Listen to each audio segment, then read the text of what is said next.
1950 চনৰ ভাৰত অভাৱ সংকট আৰু সীমিত সুযোগৰ মাজত এটা সৰু গাঁৱত জন্ম লোৱা এজন ল'ৰাই ডাঙৰ সপোন দেখিছিল। ধূলি মাটিৰ মাজত খেলি ডাঙৰ হোৱা সেই ল'ৰাটোৱে কেতিয়াও ভবা নাছিল যে এদিন তেওঁ বিশ্বৰ আটাইতকৈ ডাঙৰ ষ্টীল সাম্ৰাজ্যৰ মালিক হ'ব। কঠিন পৰিশ্ৰম, সাহসী সিদ্ধান্ত আৰু অদম্য আত্মবিশ্বাসে তেওঁক সৰু ব্যৱসায়ীৰ পুত্ৰৰ পৰা বিশ্ববিখ্যাত উদ্যোগপতি কৰি তুলিলে। এইটো কেৱল এজন ধনী মানুহৰ কাহিনী নহয়, এইটো সাহস, সংগ্ৰাম আৰু সপোন পূৰণৰ কাহিনী। আজিৰ এই ভিডিঅ'ত আমি জানিম বিশ্বৰ বিখ্যাত ষ্টীল কিং লক্ষ্মী নিবাস মিত্তলৰ অনুপ্ৰেৰণাদায়ক জীৱন কাহিনী।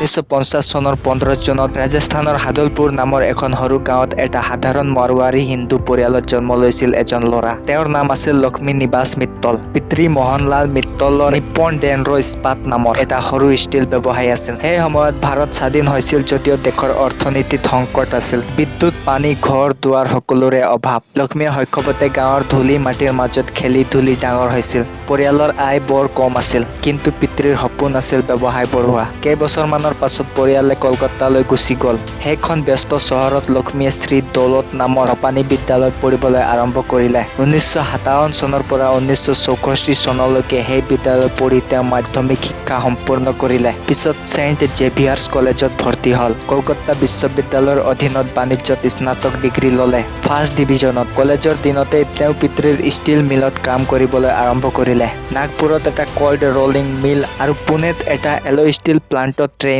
হিচাপে কাম কৰিলে। সেই দিনবোৰত তেওঁ দিনে ৰাতি কাম কৰি শিকিছিল কেনেকৈ স্ক্ৰেপ মেটেল গলাই ষ্টীল বনোৱা হয়, কেনেকৈ খৰচ কমাই লাভ বঢ়োৱা যায়। কিন্তু ভাৰত চৰকাৰে 1970 চনৰ দশকত ষ্টীল উৎপাদনত কঠোৰ নিয়ম লগাই দিলে। ব্যৱসায় বঢ়োৱাৰ সপোনত বাধা আহিল। তেতিয়া লক্ষ্মীৰ বয়স মাত্ৰ 26 বছৰ। তেওঁ এটা সাহসী সিদ্ধান্ত ল'লে, ভাৰত এৰি বিদেশলৈ যোৱা। 1976 চনত তেওঁ ইণ্ডোনেছিয়ালৈ গ'ল। ইডৰজ ইষ্ট জাভাৰ এখন ধাননি পথাৰত পিতৃৰ মালিকীয়া মাটিত পিটি ইস্পাত ইণ্ড নামৰ এখন সৰু কাৰখানা আৰম্ভ কৰিলে। প্ৰথমতে মাত্ৰ স্ক্ৰেপ ষ্টীল আমদানি কৰি প্ৰক্ৰিয়াকৰণ কৰিছিল। কোনো বৃহৎ যন্ত্ৰ নাছিল, কম টকা আছিল। কিন্তু লক্ষ্মীয়ে নিজে হাতে কামে কৰিছিল, দিনে ৰাতিয়ে শ্ৰম কৰিছিল। কেইবছৰমানৰ ভিতৰত সেই সৰু কাৰখানাই লাভ কৰিবলৈ আৰম্ভ কৰিলে। ইণ্ডোনেছিয়াৰ উন্নয়নশীল অৰ্থনীতিয়ে তেওঁক সুযোগ দিলে। 1990 চনত এটা ডাঙৰ সুযোগ আহিল। ত্ৰিনিদাদ আৰু টবাগো চৰকাৰৰ এটা ষ্টীল প্লাণ্ট লোকচানত চলি আছিল। লক্ষ্মীয়ে সেইটো কিনিলে।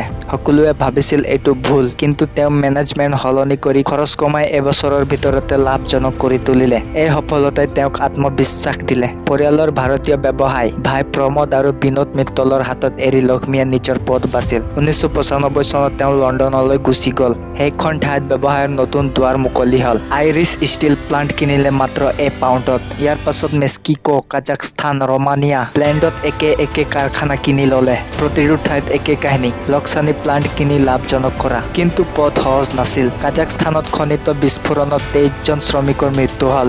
শ্ৰমিক সংঘে অভিযোগ তুলিলে। আইৰিছ প্লাণ্ট বন্ধ কৰাৰ সময়ত পৰিৱেশ দূষণৰ সমস্যা হ'ল। 2002 চনত ব্ৰিটিছ প্ৰধানমন্ত্ৰী টনী ব্লেয়াৰক দিয়া £1,25,000 দানৰ বিতৰ্ক উঠিল। কিন্তু লক্ষ্মীয়ে কেতিয়াও হাৰ মানি লোৱা নাছিল। তেওঁ কৈছিল সফলতাৰ বাবে ঝুঁকি ল'বই লাগিব।